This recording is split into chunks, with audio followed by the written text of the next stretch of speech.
ఎలాంటి ప్రళయం వచ్చినా ప్రతివారు బ్రహ్మంగారి కాలజ్ఞానం తలచుకుంటారు. అన్నీ బ్రహ్మంగారు చెప్పినట్లే జరుగుతున్నాయి అని అనుకోకుండా ఉండలేరు. ఇంతటి మహామహిమాన్వితమైన కాలజ్ఞానమును గూర్చి పదే పదే తలచుకుంటాం.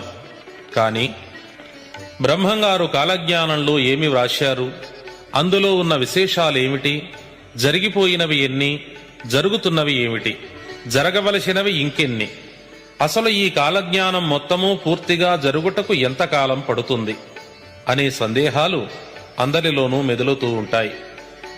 భక్తులందరికీ ఈ సందేహాలు తీర్చి శ్రీ స్వామివారి సంపూర్ణ వచన కాలజ్ఞానం వినిపించి తరించాలన్నదే నా కోరిక.